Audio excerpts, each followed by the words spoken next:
Good afternoon. Many people have asked about Shabbos, the schedule, times for davening, how to get your meals in, matzah, chametz, and I wanted to take the opportunity to explain here what I will do and what the other options are, which are articulated in the written guide, but sometimes it's easier to hear it. Shabbos presents a unique challenge because on the one hand, we have an obligation to eat 3 meals. As we know, shalosh seudos on Shabbos, 3 bread meals ideally. And also, we have a prohibition to eat matzah. Some have the custom already from Purim, some have the custom from Rosh Chodesh, but everyone agrees that on Erev Pesach, which is this Shabbos, there is a prohibition to eat matzah. So how does one do this? Especially because the prohibition to eat chametz starts already at 10:22 in the morning.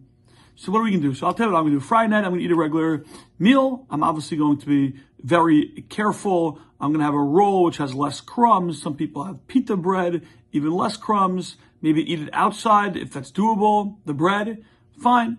Shabbos morning, I want to have 2 bread meals by 10:22. Now, this is important. You don't need to finish the meal by 10:22. You just have to finish the bread by 10:22. So what we're going to do is I'm davening at the 7:15 minyan. I'll explain to you why there's a 7:45 minyan in a minute. Minyan's no drasha. Minyan's going to end around 9 o'clock. I'm going to get home at 9:10, 9:15. Hopefully we won't schmooze too long after Shabbos. The one Shabbos we're not going to schmooze after davening. We're going to get home and I'm going to make kiddush. I'm going to wash and I'm going to have the first course.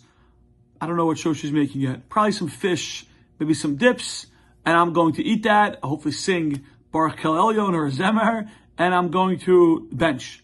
I just had my lunch, my second bread meal. It'll probably now be around 9:45. Now, you can't bench then wash again right away. That's a bracha she'eina tzricha. So you have to take a break. Now, you don't actually have to walk around the block. Some people have that mistake. If it's raining or you're not in the mood to walk, you don't have to walk. You could play a board game. You could learn. You could read a magazine. You could sit on the couch and schmooze with your spouse, with your children. You could take a nap. You could honestly do whatever you want, but there should be around a 20-minute break before you wash again. So now it's going to be around 10 o'clock, 10:05, and I'm going to wash again. And this is going to be kind of my shalosh shudas, my 3rd meal of the day. I'm going to wash.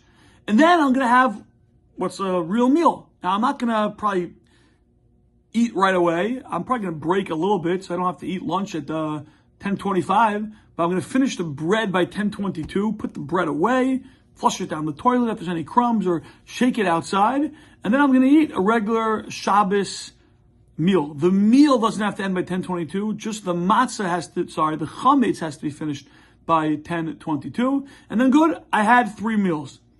Now, there's still a problem because really the shalosh shudas, the 3rd meal, is supposed to be in the afternoon. So later in the afternoon, I am going to eat something, some fish, or maybe some chicken, some fruit, and some vegetables, not all of the above.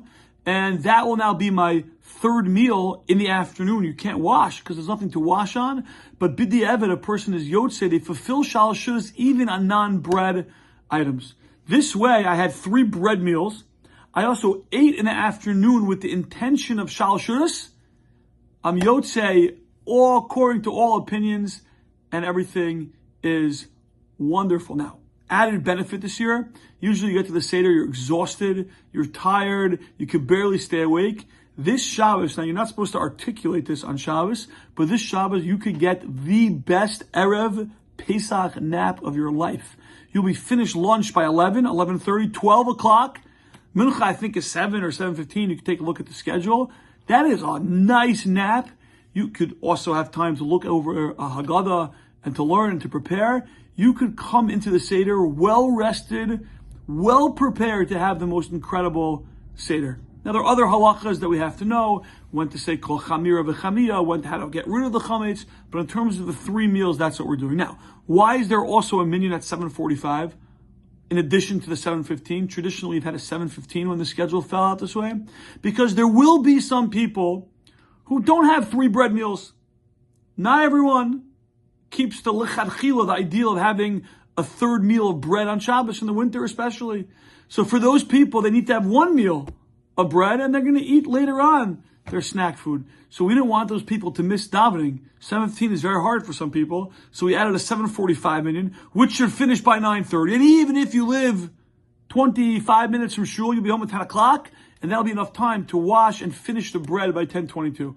Ideally, 2 bread meals in the morning. You need that break. To have that break, you really need to go to the 7:15. But if a person is not going to have the 2 bread meals, it's difficult, it's challenging, it's hard, the food, the diet, all that, and they want to have 1 bread meal, it's not l'chachila, but that's okay, and therefore we have a 7:45 minyan. That's the story. Oh, I forgot to mention one thing, egg matzah. Some people will eat egg matzah. It's called matzah ashira. It's a big debate whether that's allowed in Erev Pesach. There's a question what the bracha is. Rav Moshe Feinstein held it's okay. Many disagree. I personally am not. I also don't like egg matzah, but I'm not.